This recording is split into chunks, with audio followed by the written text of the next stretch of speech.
Após Jesus ter apaziguado a tempestade, o barco chega ao outro lado do mar da Galileia. Aquele que mostrou ter poder sobre as enfermidades e sobre os elementos da natureza, vai mostrar agora que tem poder e autoridade sobre 2.000 demônios. Demônios são anjos que se rebelaram contra Deus muito antes da criação dos seres humanos, liderados por Satanás. O motivo?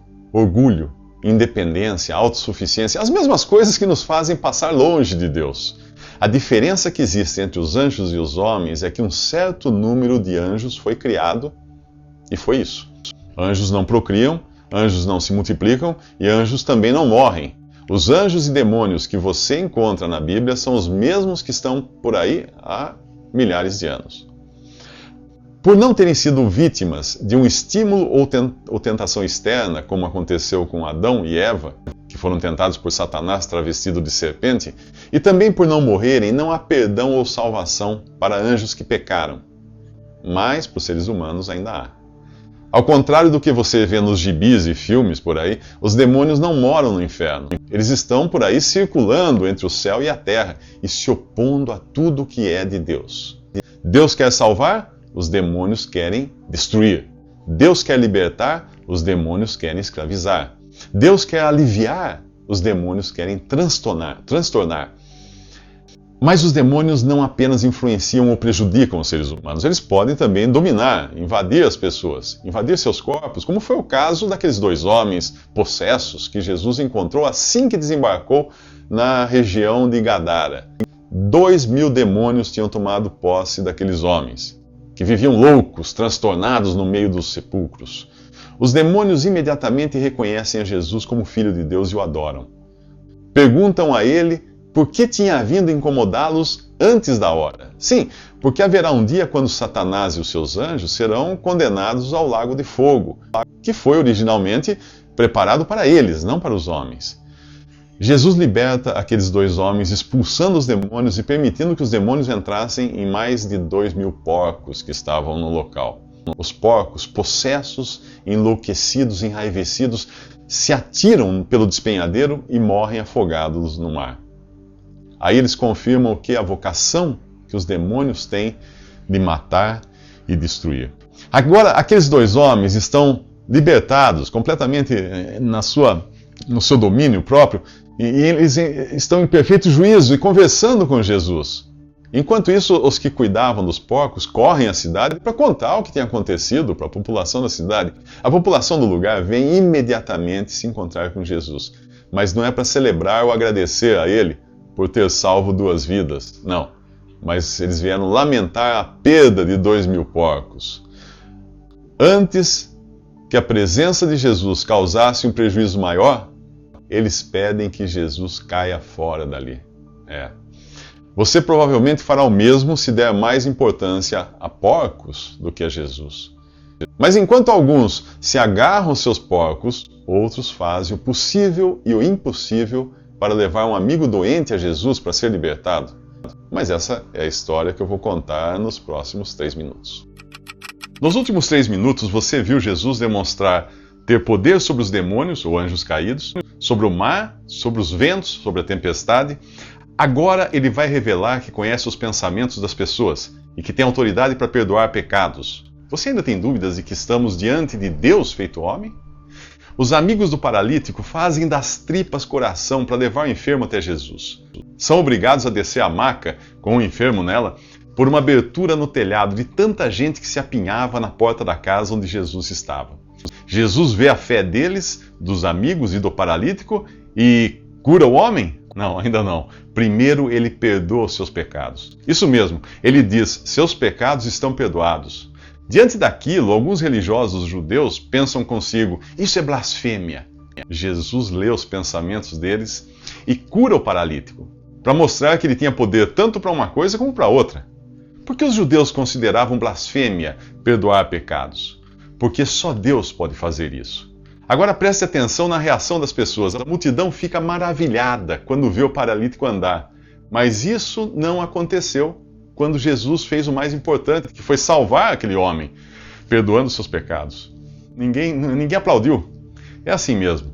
Nós ficamos impressionados com aquilo que é visível Mas a pessoa que realmente crê em Jesus se ocupa com o mundo invisível, aquele que não depende dos olhos, mas da fé.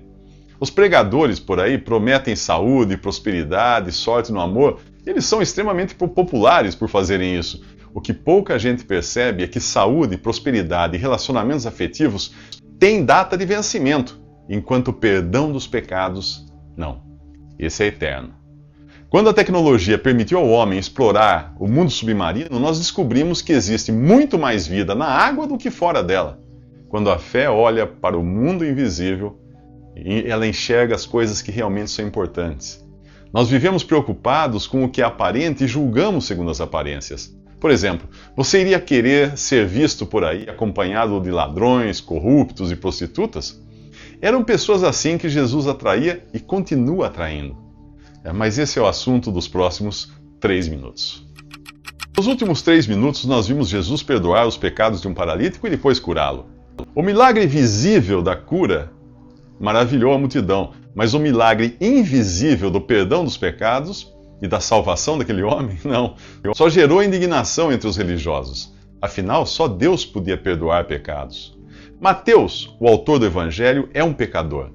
Ele sabe disso, ele tem convicção. Afinal, ser um publicano ou coletor de impostos naqueles dias, em Israel, significava ter uma das profissões mais odiadas. Os publicanos eram conhecidos por cobrarem impostos injustos, por se aproveitarem do cargo para enriquecerem ilicitamente, e eram também considerados traidores. Afinal, eles trabalhavam, coletavam os impostos para Roma, o inimigo deles, o invasor.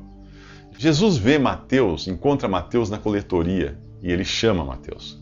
E Mateus deixa tudo para trás e segue Jesus. Muitos escutam esse chamado, esse convite, mas poucos estão dispostos a embarcar nesta aventura de um relacionamento pessoal com o Filho de Deus, com aquele que veio chamar pecadores e tem autoridade para perdoar pecados. Mateus prepara um banquete para Jesus em sua casa e convida seus amigos, obviamente publicanos como ele e outras pessoas de reputação questionável. Como pode o mestre de vocês comer com publicanos e pecadores? Perguntam os religiosos judeus aos discípulos de Jesus. Aquilo era inconcebível para os religiosos que não se misturavam com gente dessa laia. Jesus diz para eles: os sãos não precisam de médico. E continua dizendo: eu não vim chamar justos, mas pecadores ao arrependimento. A mensagem é clara: você está cansado de ouvir os médicos dizerem que o câncer tem cura quando for diagnosticado a tempo. Para quem não se acha doente, não tem cura. O mesmo acontece com o pecado. E Jesus tem mais a dizer àqueles religiosos que se consideravam melhores do que os outros por viverem segundo os preceitos, as práticas da sua religião. Ele diz: eu quero misericórdia, não sacrifícios. E Deus só pode exercer a sua misericórdia, que é infinita, quando encontra um pecador convicto. Como Mateus, alguém que sabe que não tem um átomo sequer de bondade para oferecer a Deus, para trocar pelo perdão dos seus pecados, alguém assim, alguém que sabe que sacrifício algum pode salvá-lo. Não existe que você faça. Alguém que entende que o único sacrifício eficaz, capaz de nos salvar, Deus já providenciou. A morte do seu Filho na cruz para pagar os nossos pecados.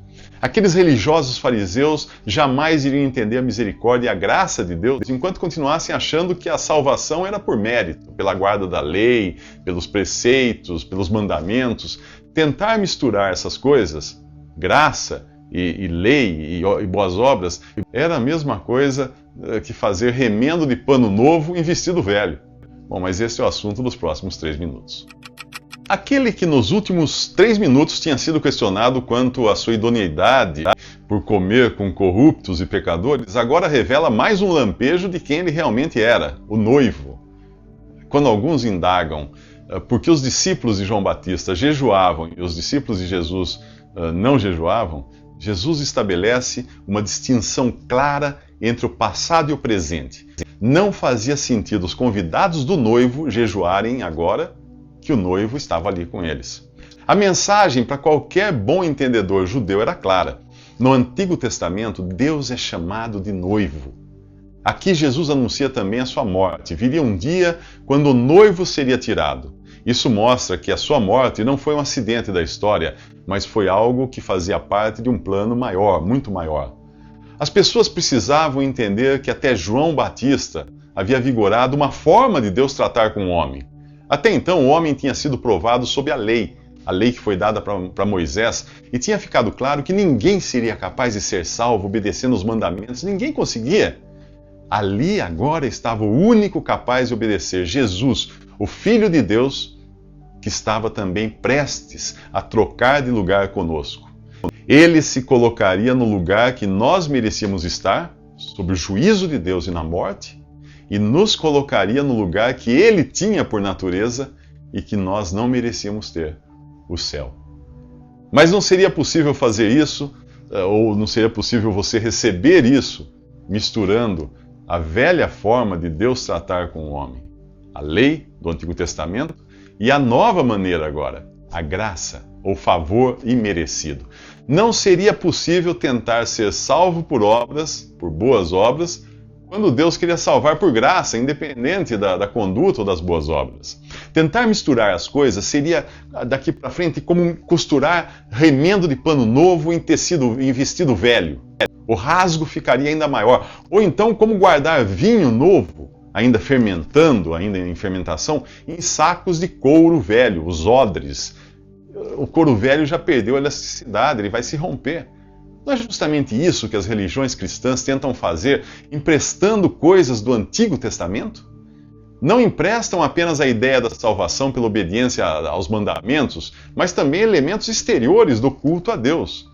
Você não encontra na doutrina que é dada à igreja pelos apóstolos nas suas cartas, as chamadas epístolas, coisas como templos, clero, sacerdotes fazendo meio de campo entre Deus e os homens, ou então usando colarinhos e vestes, roupas distintas, para se diferenciarem daqueles que eles chamam de leigos. Não existe isso. Não existe. Você também não encontra nas cartas dos apóstolos altares, incenso, rituais. A lista é interminável. Leia as cartas dos apóstolos e você verá que existe uma diferença enorme entre o que os primeiros cristãos faziam e esse cristianismo fantasiado de judaísmo que você encontra por aí. A diferença entre a salvação por boas obras e a graça, a diferença entre judaísmo e cristianismo, é tão grande quanto a diferença entre a morte e a vida. E Jesus está a ponto de demonstrar todo o seu poder, trazendo uma menina morta de volta à vida. Mas isso nos próximos 3 minutos.